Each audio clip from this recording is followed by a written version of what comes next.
కాపు రిజర్వేషన్ల అంశం ఏపీని వేడెక్కిస్తోంది.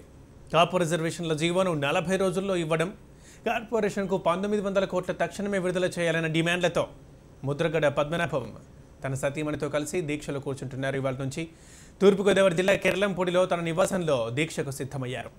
ప్రభుత్వం తరపున తోట త్రిమూర్తులు, బొండా ఉమామహేశ్వరరావు ఆయనతో అర్ధరాత్రి వరకు రాయబారం నడిపినా ఫలితం ఇవ్వలేదు. ప్రభుత్వం నుంచి సానుకూల నిర్ణయం వస్తే దీక్ష విరమించడానికి సిద్ధమని ముద్రగడ చెబుతున్నారు. మరోవైపు దీక్షతో అవాంఛనీయ సంఘటనలకు దారితీయకుండా పోలీసులు అప్రమత్తమయ్యారు. కిర్లంపూడి పరిసర ప్రాంతాల్లో నిఘా పెట్టారు. మఫ్టీలోనూ పోలీసులు ప్రతి ఒక్కరిని నిశితంగా పరిశీలిస్తున్నారు. వాహనాల్ని తనిఖీలు చేస్తున్నారు. పొరుగు జిల్లాల వారు దీక్ష కోసం రావద్దని, వారిని అనుమతించబోమని జిల్లా ఎస్పీ ప్రకటించారు. Right, okay. దీనికి సంబంధించి మాట్లాడడానికి ఎస్పీ రవిప్రకాష్ గారు ఫోన్లో ఉన్నారు. నమస్తే అండి రవిప్రకాష్ గారు. నమస్కారం, చెప్పండి. మొన్న తుని ఘటన అయితే మనం చూసాం, దాన్ని పోల్చి చూడాల్సిన అవసరం అయితే లేదు. కానీ ఈరోజు అయితే రాయబారాలు నడిపినా కానీ ముద్రగడ గారు మళ్ళీ దీక్ష చేస్తానంటున్నారు, డిమాండ్లు నెరవేర్చదా కానీ. ఈ నేపథ్యంలో మరి ఎలాంటి భద్రతా ఏర్పాట్లు మరి చేశారు? మొన్నడితే అందరికీ మొదలుతున్న ఈ టైంలో మేము ఆల్రెడీ ఇంతకుముందు కూడా అప్పీల్ చేశాం పబ్లిక్ కి.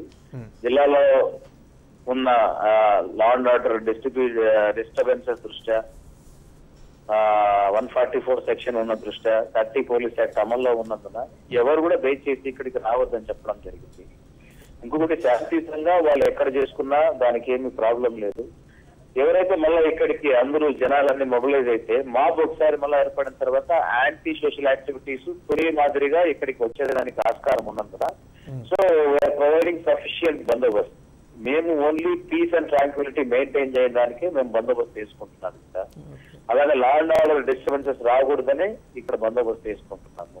కాబట్టి దయచేసి పోలీసు వారికి సహకరించండి. శాంతియుతంగా ఎన్ని రోజులైనా వాళ్ళు చేసుకుంటే మనం శాంతియుతంగా ఉన్నంత వరకు మనకేం ప్రాబ్లం లేదు అక్కడ. కాబట్టి తుని లాంటి సంఘటనలు పునరావృతం కాకుండా ఉండేదానికి అతని భద్రత గురించి మన పద్మనాభం గారు కూడా చేస్తున్నారు. వాళ్ళ భద్రత గురించి కూడా మేము కన్సర్న్ తో ఉన్నాం. కాబట్టి ఎటువంటి అవాంఛనీయ సంఘటన జరగకుండా బందోబస్తు ఏర్పాటు చేసుకోవడం జరిగింది. అంటే రవి గారు, కేవలం కిర్లంపూడి దగ్గరే మరి భద్రతా ఏర్పాట్లు ఉన్నాయా లేదా జిల్లా వ్యాప్తంగా సాగిస్తున్నారు? మొత్తం జిల్లాలో కూడా 6 సబ్ డివిజన్స్ లో కూడా బందోబస్తు ఉందండి. ఎక్కడ రైల్వే స్టేషన్లు, vulnerable hotel installations, vulnerable points, bus depots, bus stands, మొత్తం ఎక్కడైతే మనకు ఏదైనా జరగచ్చు, ఏదైనా ప్రమాదం ఉంది అనుకున్న చోట టికెట్స్ వేయడం జరిగింది. అలానే జిల్లా మొత్తం మొబైల్ పార్టీస్ పెట్టి మామూలుగా మొబైల్ అందరికీ అనౌన్స్ చేసుకుంటూ 144 సెక్షన్ అమల్లో ఉంది. కాబట్టి ఎవరు కూడా ఈ ఏరియాలో కొంచెం జరగకుండా శాంతి భద్రతలు కాపాడడానికి సహకరించమని చెప్తున్నాము. వెహికల్ చెకింగ్స్, చెక్ పోస్టులు కూడా పెట్టేసి వెహికల్ మూవ్మెంట్ మామూలు ప్రజలకు ఏమీ ఇబ్బంది లేదని, మామూలు ప్రజలు ఎక్కడన్నా రావచ్చు, వాళ్ళ పనులు వాళ్ళు రెగ్యులర్ గా చేసుకోవచ్చు. ఓన్లీ ఎవరైతే పిల్లంపూడికి అదే పనిగా వస్తున్నారో వాళ్ళని గురించి వాళ్లకు మేము నచ్చజెప్పి పంపించేస్తున్నాము. ఎట్టి పరిస్థితుల్లో కూడా ఎవరు ఇక్కడికి అలౌ చేసేది లేదు. ఇక్కడికి వస్తే మళ్ళా క్రౌడ్ సెంటర్ వచ్చిన తర్వాత ఇబ్బందికరమైన వాతావరణం వస్తుంది. కాబట్టి లా అండ్ ఆర్డర్ మెయింటైన్ చేయలేము కాబట్టి వాళ్ళని రావద్దంటున్నాం.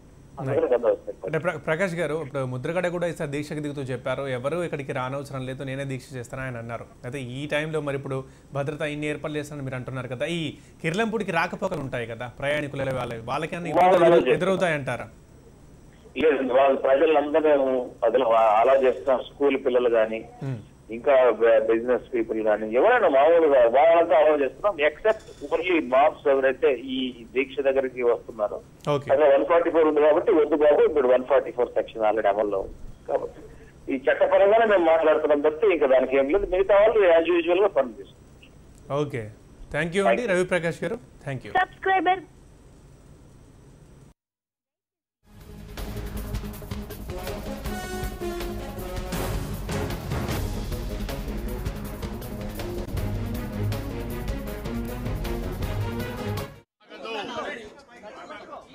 మా జీవితాలు మా జాతికి అంకితం అని చెప్పేసి పలుమార్లు సభల్లోనూ పత్రికా సమావేశంలో కూడా చెప్పడం జరిగింది.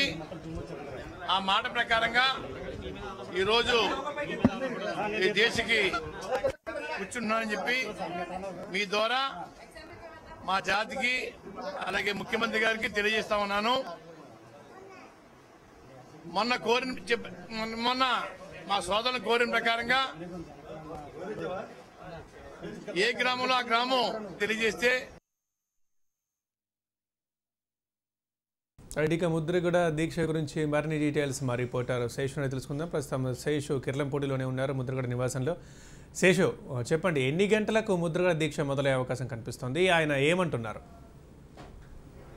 పృథ్వీ ఏదైతే ముందుగా ప్రకటించినట్టుగానే ఈరోజు ప్రకటించిన సమయానికి ముందే ముద్రగడ తన సొంత ఇంట్లోనే సతీ సమేతంగా ఆమరణ దీక్ష దిగారు. మనం ముద్రగడ నివాసంలో ఉన్నాం, ఆయన దీక్షలో కూర్చున్నారు. ఒకసారి మనం మాట్లాడదాం. ముఖ్యంగా సార్, మీరైతే ప్రధానంగా డిమాండ్ చేస్తున్నారు, మీ డిమాండ్లు కూడా వచ్చిన ఎమ్మెల్యేలు వినిపించారు. ఇదంతా విన్న తర్వాత మీకు ఏమనిపిస్తుంది? ప్రభుత్వం ఈ సమస్యను పరిష్కరిస్తుందనిపిస్తుందా, లేదంటే చివరి వరకు మీ పోరాటం తప్పదనిపిస్తుందా? అంటే సార్, ఎమ్మెల్యేస్ వచ్చారు, నైట్ ముఖ్యమంత్రి గారిని కలిసే పరిస్థితి లేదని చెప్పారు. ఉదయం వెళ్ళి మేము మాట్లాడతాం, మాకు అవకాశం ఇయ్యి అని అన్నారు. అవకాశం ఇచ్చానండి. అయినా సరే నా దేశాన్ని కూర్చుంటాను సార్. ఆ అవకాశం ఇచ్చిన అవకాశాన్ని మీరు మధ్యలో వస్తే నాకు సమ్మతి అయితే నేను తప్పనిసరిగా మీకు గౌరవిస్తాను, ముఖ్యమంత్రిగా గౌరవిస్తాను. కానీ మీరు మాట్లాడతారని చెప్పేసి నన్ను దేశ వాయిదా వేసుకోమని చెప్పొద్దు. నేను దేశ వాయిదా వేసుకోనండి. మీరు వస్తే నేను స్పందించిన అభ్యంతరం లేదు. నాకేంటంటే నా జాతికి న్యాయం జరగాల. ఒక 100 కోట్లు 50 కోట్లు అటు ఇటుగా, లేదంటే కమిషన్ రిపోర్టు ఒక నెల అటు ఇటులో ఒప్పుకోవడానికి నా అభ్యంతరం లేదు. నాకు సానుకూల ముఖ్యంగా 6.5 నెలలే గడువు ఉంది, ఇంకా మంజునాథ్ కమిషన్ వస్తుంది అని చెప్పేసి ఇటు ఎమ్మెల్యేలు చెప్తున్నారు. మీరు 3 నెలలు గడువు పెట్టారు. మొత్తానికి ఒక 3 నెలలు తేడా వస్తుంది. అంటే ఒకవేళ చర్చిస్తే ఈ 3 నెలల విషయంలో మీరు ఏమైనా తగ్గే అవకాశం? మధ్యాహ్నం 1 నెల 2 నెలలు నేను సడలించుకోవడానికి అభ్యంతరం లేదు. నాకు చేస్తానని స్పష్టమైన హామీ నాకు ముఖ్యమంత్రి గారి దగ్గర ఇప్పిస్తే నేనేమి 1 నెల 2 నెలల గురించి పట్టను నాకు చెప్పడం జరిగింది సార్. ముఖ్యంగా కేసుల విషయంలో మీరు ఏ డిమాండ్ చేస్తున్నారు? తుని సంబంధించిన ఘటన విషయంలో మీరు డిమాండ్ చేశారు ముఖ్యంగా ఎమ్మెల్యేలు. వాళ్ళకి ఏం చెప్పారు? అక్కడి నుంచి స్పందన ఎలా ఉంది? కేసుల విషయంలో సార్, అన్యాయంగా మా వాళ్ళని జాతిని ఇరికిస్తూ ఉన్నారు. ఇంట్లో కూర్చొని ఫోన్ చేసి చెప్తే ఏ పేరు పెట్టాలంటే ఆ పేరు పెడతా ఉన్నారు. ఇది అన్యాయం అండి. ఇది మీరు లోతుగా విచారణ చేసే వరకు కూడా ఎటువంటి అరెస్టులు చేయకుండా ఆపించండి. అవసరమైతే సిబిఐ ఎంక్వైరీ చేసినా కూడా మేము సిద్ధంగా ఉన్నాము. అన్ని ఎంక్వైరీ పూర్తయిన తర్వాత అప్పుడు మీరు అరెస్ట్ జోలికి వెళ్ళడం తప్ప అంతవరకు వెళ్ళొద్దని నేను ముఖ్యమంత్రికి చెప్పాను సార్. ముఖ్యంగా మీరు మీ జాతి కోసం పోరాటం చేస్తున్నారు. అయితే మీరు ఏదైతే మధ్యాహ్నం ప్రభుత్వానికి సంబంధించిన ఎవరు కూడా చర్చలకు రాలేదు అన్న తర్వాతే వ్యక్తిగతంగా ఎమ్మెల్యేలు వచ్చారు. ఎందుకని ప్రభుత్వం ఈ విషయంలో వెనక్కు తగ్గుతోంది? ముఖ్యంగా మీతో చర్చించడానికి కానీ, మీరు న్యాయమైన డిమాండ్ని పరిష్కరించడానికి కానీ ప్రభుత్వం ఎందుకు ముందుకు రావట్లేదని మీరు భావిస్తున్నారు? అది మీరు వారిని అడగాలి, నన్ను అడగవద్దు. అది వారిని అడగాలి తప్ప, అయ్యా నా డ్యూటీ నేను చేస్తున్నాను సార్, వారి డ్యూటీ ఎందుకు చేయట్లేదని చెప్పి మీరు వారిని అడగండి, నన్ను కాదు. అయ్యా సరే. ఇంటి దగ్గర పరిస్థితి చూస్తున్నారు, మీకు చుట్టూ ఎవరిని కూడా లోపలికి రానిచ్చే పరిస్థితి లేదు, అంతా కూడా బందోబస్తు పెంచారు ఇంటి చుట్టూ కూడా. ఈ విషయంలో మీరు పోలీసులతో మాట్లాడారా? వాళ్ళు ఏమంటున్నారు? ఇంత బందోబస్తు ఎందుకు ఏర్పాటు చేశారు ఈ ప్రాంతం? నా సెక్యూరిటీ కోసం ఏర్పాటు చేసాం. బ్యాడ్ ఎలిమెంట్స్ ఎంటర్ అవ్వచ్చు, ఏదైనా ప్రమాదం జరగవచ్చామని చెప్పేసి వారి అనుమానం అండి. నేను చెప్పాను, నాకేం కాదండి, మీ అందరూ ఇక్కడ ఉన్నారు కదా, 1 by 1 పంపించండి అయ్యా. నేను వీళ్ళని మట్టుకు చెప్తా ఉన్నాను, ఎప్పటికప్పుడు పత్రికలు కానీ టీవీలు కానీ చెప్తా ఉన్నాను. ఎవరికి వారు ఏ గ్రామంలో ఆ గ్రామం ఆ భోజనం మానేసి మధ్యాహ్నం పూట మీ ఇంటి ముందు రోడ్డు దగ్గర పళ్ళు మీద గడ్డిచ్చి కొట్టను గంట సేపు నిరసన అని చెప్పడం జరిగింది సార్. ఇప్పుడు చెప్తాను, మొన్న కూడా చెప్పాను, అంతకుముందు కూడా చెప్పాను సార్. ఆ కార్యక్రమం ద్వారా మన నిరసన ప్రభుత్వం తెలియజేయండి. అంతేగాని తండోపతండలుగా వచ్చేసేసి బ్యాడ్ ఎలిమెంట్స్ ఉచ్చులు చిక్కుకోకండి అని చెప్పడం జరిగింది సార్. ఇప్పుడు కూడా చెప్పాను సార్, ఎస్పీగా చెప్పన్నాను. లేదు ఇంకా రాని అంటే చెప్పేయండి, ఇంకా అడగను, ఇంకా గేటు తీయమని చెప్పడను, మీ రాని కూడా చేసినా కూడా నా దేశ ఆగదని చెప్పడం జరిగింది సార్. అంటే ఇప్పుడు మీరు ఎలా ఉండిపోతుంది? ఈ రోజు నుంచి కూడా దీక్షలో పూర్తిగా మీకు సమ్మతమైన నిర్ణయం వచ్చే వరకు కూడా ఇదే దీక్ష కొనసాగిస్తాను? ఇదే కొనసాగిస్తాను సార్. నా సమ్మతమైన నిర్ణయం వచ్చే వరకు కూడా ఇదే కొనసాగిస్తాను సార్. చూసిన మనం ముద్రగడ గారు చెప్తున్నారు, ఏదైతే ఖచ్చితంగా కాల పరిమితి విషయంలో కాస్త నేను ఆలోచిస్తాను, ఎందుకంటే మరీ 1 నెల 2 నెలలు గడువు విషయంలో నేను పట్టించుకునే పరిస్థితి లేదు. ఖచ్చితంగా నిర్ణయం ఏదైతే కాపుల్ని బీసీలో చేరుస్తామని నిర్ణయం, స్పష్టమైన నిర్ణయం, ఖచ్చితమైన హామీ వస్తే నేను దీక్ష విషయంలో వెనక్కి తగ్గేందుకు ఆలోచిస్తానని చెప్పేసి కూడా ముద్రగడ గారు చెప్తున్నారు. ఆయన ఇంట్లో సతీ సమేతంగా దీక్ష దిగారు. మొత్తం కుటుంబ సభ్యులంతా కూడా ఆయనకు సంఘీభావంగా ఈ విధంగా దీక్ష తెలుపుతున్నారు. అంతేకాకుండా మొత్తం ఇటు జిల్లా వ్యాప్తంగా ఎవరైతే కార్యకర్తలు వీళ్ళున్నారో వాళ్ళు భారీగా తన ఇంటి వద్దకు తన దీక్ష చేస్తున్నాను కదా, ఈ ప్రాంతానికి తరలి రావద్దు కిర్లంపూడి అని చెప్పేసి కూడా చెప్తున్నారు. అంతేకాకుండా ఎవరైనా తనకి ఈ విషయంలో మద్దతు తెలపాలంటే కార్యకర్తలు వీళ్ళంతా కూడా తమ ఇళ్ల ముందు రోడ్డుపైకి వచ్చి పన్నులు దాటిన తర్వాత ఖాళీ కంచాలు మోగించి నిరసన తెలపాలి, ప్రభుత్వానికి వినపడేలాగా నిరసన తెలపాలని చెప్పేసి కూడా ఆయన కోరుతున్నారు.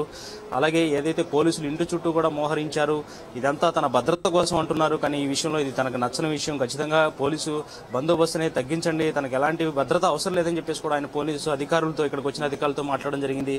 మొత్తం వ్యవహారం చూసి ఒకటే తెలుస్తుంది, ఇప్పటివరకు కూడా ప్రభుత్వం నుంచి ఖచ్చితంగా స్పందన కనిపించడం లేదు. వాళ్ళు న్యాయం చేస్తారనే నమ్మకం మేము కోల్పోతున్నాం. మొత్తం మా కుటుంబ సభ్యులంతా కూడా ఏదైతే ఈ జాతి కోసం అంకితమయ్యేందుకు సిద్ధంగా ఉన్నామని చెప్పేసి కూడా ముద్రగడ చెప్తున్నారు. అయితే ముద్రగడ దీక్ష ఇప్పటికే ప్రారంభమైపోయింది. అంతా కూడా ఇటు కార్యకర్తలు కూడా చేరుకునే ప్రయత్నం చేస్తున్నారు. మరోపక్క ఈ పరిస్థితిని అంతా కూడా అదుపు చేసేందుకు పోలీసులు కూడా ప్రయత్నిస్తున్నారు. మొత్తానికి ముద్రగడ కిర్లంపూడిలోని ముద్రగడ ఇంటి వద్ద ఒక రకమైన ఉత్కంఠత నెలకొంది. Thank you Seshu. ఇక దీని గురించి మనతో పాటు మాట్లాడడానికి టీడీపీ ఎమ్మెల్యే బోండా ఉమామేశ్వరరావు గారు ఉన్నారు ఫోన్ లైన్లో. ఉమామేశ్వరరావు నమస్తే అండి. ఉమామేశ్వరరావు గారు నమస్తే అండి.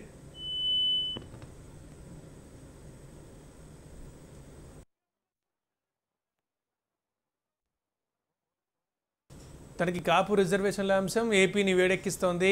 కాపు రిజర్వేషన్ల జీవోను 40 రోజుల్లో ఇవ్వడం, కార్పొరేషన్కు 1900 కోట్లు తక్షణమే విడుదల చేయాలన్న డిమాండ్లతో ముద్రగడ పద్మనాభం తన సతీమణితో కలిసి దీక్షలో కూర్చున్నారు. తూర్పుగోదావరి జిల్లా కిర్లంపూడిలో తన నివాసంలో దీక్ష మొదలుపెట్టారు. ప్రభుత్వం తరఫున తోట త్రిమూర్తులు బోండా ఉమామేశ్వరరావు ఆయన అర్ధరాత్రి వరకు రాయబారి నడిపినా ఫలితాన్ని ఇవ్వలేదు. దీని గురించి మనతో పాటు మాట్లాడడానికి బోండా ఉమామేశ్వరరావు గారు ఫోన్ లైన్లో ఉన్నారు. ఉమామేశ్వరరావు గారు నమస్తే అండి. నమస్తే అండి. ఒకవైపు సుదీర్ఘ భేటీలో క్యాబినెట్లో చర్చించారు, తర్వాత మీరు కూడా స్వయంగా కలిసి మాట్లాడారు. అయినా సరే ఫలితం ఇవ్వట్లేదు. ఇప్పటికే దీక్ష మొదలైపోయింది ముద్రగడ గారిది. ప్రభుత్వం నుంచి స్పందన రావట్లేదు, ఖచ్చితంగా హామీ వచ్చే వరకు వదిలిపెట్టినట్టున్నారు. ఇంతకీ మీరు ఏమంటున్నారు? ఎందుకు మరి ఫెయిల్ అయింది మీ చర్చ? మేము చర్చించడానికో ప్రభుత్వం నుంచో అధికారికంగా మేము వెళ్ళలేదండి. మేము వెళ్ళింది ఏంటంటే వ్యక్తిగతంగా తోట త్రిమూర్తులు గారికి, అలాగే నాకు ఆయనతో ఉన్న పరిచయం, ఆ పరిచయాన్ని బట్టి వారిని ఒకసారి, ఎందుకంటే ప్రభుత్వం ఇవాళ కాపుల రిజర్వేషన్లు కానీ, కాపులకు ఇచ్చే డబ్బుల గురించి కానీ, కాపు కార్పొరేషన్ నిధుల గురించి కానీ చాలా స్పష్టంగా ఉంది. ప్రభుత్వం వాళ్ళ అన్ని రకాలుగా ముందుకు వస్తూ ప్రభుత్వం పదే పదే చెప్తా ఉన్నప్పుడు ఈ గర్జనలు కానీ, ఈ నిరాహార దీక్షలు కానీ చేయటం వల్ల అనవసరంగా ఒక సెన్సిటివ్ ఇష్యూని కాంప్లికేటెడ్ చేసుకోవడం తప్పితే దీనివల్ల ఉపయోగం ఉండదు అనేదే. మొన్న మనం గర్జన పెట్టారు ఆయన, ఒక మంచి ఉద్దేశంతో ఆయన పెడితే కొన్ని విధ్వంసక శక్తులు దాంట్లో దూరి ఏ విధంగా దాన్ని ఉపయోగించుకున్నాయో మనం చూసాం.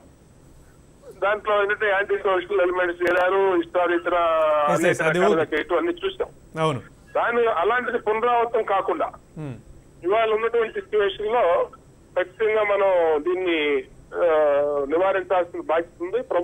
ప్రభుత్వం తరఫు నుంచి మరి ఏం చేయబోతున్నారు, మరి ఏం చెప్పబోతున్నారు? ఇప్పుడు ముద్రగడ అంటున్నారు, ఈ రోజు కాపులు ఎవరు నా దగ్గరికి రానవసరం లేదు, ఎవరైతే ఉంటారో వాళ్ళ ఇళ్లలో ఖాళీ కంచాలు మోగిస్తే సరిపోతుంది, ఆ విధంగా నిరసన తెలపాలంటున్నారు. అంటే రోజులకు పెరిగిన కొద్దీ నిరసన రూపాలు మారుతూ ఉంటాయని మనకు స్పష్టమవుతుంది. సో మరి ప్రభుత్వం నుంచి ఏం చేయబోతున్నారు మీరు ఈ దీక్షను ఆపేయడం? ప్రభుత్వం అంటే స్పష్టంగా మేము మేనిఫెస్టోలు ఇచ్చిన హామీలను నెరవేర్చడానికి ముందుకెళ్ళామండి. ఇవాళ ఎందుకంటే 9 నెలల్లో కమిషన్ వేయటం కానీ, 9 నెలల్లో దాన్ని పూర్తి చేయాలి అని అనుకోవటం కానీ, కాపు కార్పొరేషన్ కి నెక్స్ట్ బడ్జెట్ లో 1000 కోట్ల రూపాయలు నిధులు ఇస్తామని ప్రభుత్వం ఇప్పటికే ప్రకటించింది.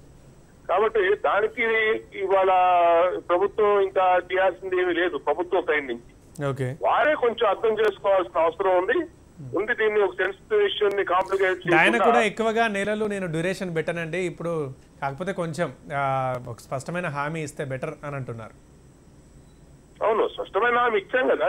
9 నెలల్లో బీసీ కార్పొరేషన్, బీసీ కమిషన్ నివేదిక పూర్తి చేయాలి, చేసి దాని నివేదిక ఇవ్వాలి. దాని ద్వారానే మాత్రమే బీసీలో ఈ సామాజిక వర్గాన్ని చేర్చుకో అవకాశం ఉంటుంది.